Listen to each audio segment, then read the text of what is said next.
Wow. This is a shame on northern Nigerians. Those that are living in the north, the government or the governors, the individuals, the citizens, the senators, and all that are from the north. Well, it's a typical day and a typical news bulletin in northern Nigeria.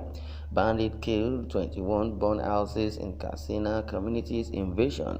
Bandit hold 348 students.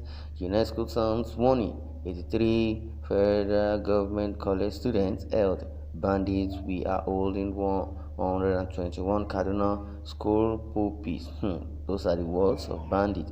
Those are the deed of bandit, and the northern people are still there, looking like moron and have nothing to do to what is happening in their own region. And the government is focusing on the south, which has a minute or 2% of insecurity, while the northern part of the country is overwhelmed with 98% of banditry, security challenges, insurgency, kidnapping, and all etc. Well, in its issue of July 7, the Punch reported that the total number of students being held by bandits has increased to 348, with the abduction of 121 students in Kaduna State.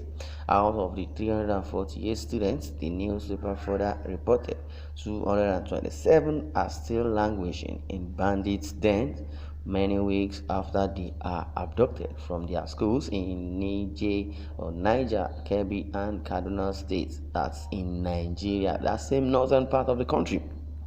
Well, spare a thought for what their parents are going through, wondering if indeed their children are alive. No one knows in what condition the children are being held, but there is some indication they are sleeping on the ground in the bush, subjected to the harsh elements in the open. It is no way to bring up our future leaders. We do not know how and if they are fed, but they are likely from the dens emaciated. It should worry our leaders who tend to lean towards power without responsibility. The responsibility of power does not begin and end with building roads. It is more importantly about the welfare and the protection of the majority of the people, as Churchill once said. Power without responsibility is the province of the harlot. The bandits holding the Cardinal students had the temerity to ask for rights to feed their captives. Still, northern political leaders, the great men of the moment, cannot be counted on the side of the children and their parents. None of us can pretend not to be affected by what is happening to the region and its people. And let us not pretend about this. Northern Nigeria has surrendered to the reign of bandits in the full view and with the full knowledge of those who have the constitutional responsibility to make the region, and indeed the entire country, safe. It is a huge shame on northern Nigerian leaders. Like I said earlier, the region bleeds, and it has been bleeding from Boko Haram, bandit, Fulani herdsmen, kidnappers, and sundry criminal elements. Still, the Nigerian state and its constituent units in northern Nigeria feel overwhelmed and weakened by their inability to find answers to the tragedy. Our political leaders, great winners of paid awards for good governance, must have some problems with the sacred responsibilities of governance. Resplendent in choice, Baban Rigona. The Stroth and the political allies are still not worried about the insurgency in the northern part of the country. I can find no reason and I can find no rhyme in the impossible situation and the existential threat we face. I can find no reason or rhyme for their cynical attitude towards the safety of the lives and the properties of the people they serve and people that voted in them. There are many things we do not understand in and about our country, but the current situation must rank as the worst case of riddle wrapped in a puzzle. It bewildered the mind, it passeth all human understanding. Those who believe they have the right to be listened to are never tired of preaching the gospel of patriotism to the people. They forget that patriotism is reciprocal, like respect is reciprocal. If you respect me, I respect you. Well, the citizens have done their own part by voting them into office. Now it's their turn to do theirs, but they neglect and face and look away. Well, a country that neglects its people has no normal moral rights to expect the people to be patriotic. Yes, when ISWAP captured one American not too long ago, the country deployed its forces and rescued him from his captors in Niger Republic rather. It is a typical example of a government that fully understands that the life of one citizen lost to a state or non-state actors takes something away from its constitutional obligation to protect all Americans wherever they might be.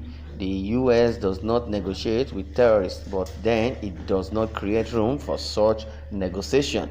It rescues its citizens and sends their captors to hell. Perhaps in the near future, sociologists will study these times and tell future generations of Northerns why governments instituted by the people of the people abandon the people to their fate in the hands of criminals. Here is part of the tragedy. We are told that the federal and state governments do not negotiate with terrorists, including bandits, yet the same governments allow the poor, helpless parents of the kidnapped children to negotiate with the bandits. It just does not add up, and it does not really make sense. Does that not undermine the so-called policy of non-negotiation?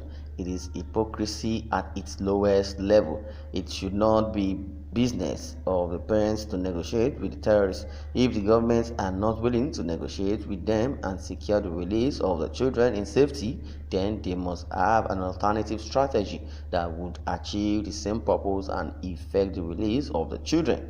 President Buhari has said it is a good number of times that the federal government has okay, according to President Muhammadu Buhari, in a good number of times said the federal government has massive power it could deploy to defeat the bandits and other terrorists, but despite his repeated warning to them not to take his non-action against them as a sign of weakness, he has refused to deploy the massive power. I thought the state funded the purchases of the arms and ammunition and the training of the security personnel for times like this. I wonder if the bandits are not laughing, knowing all too well that while the government would not negotiate with them, the irate parents will, and they will achieve the same purpose by collecting huge ransom from the parents. It is impossible for anyone who sees these parents scrapping for a boko or kobo and lynching to pay Boko Haram or anywhere here and elsewhere, and a kobo or naira that is so very dear to them, they will now raise it to meet the demands of the bandit, not to be affected by the tragedy that befell them and their children. They send their children to school to give them a better future.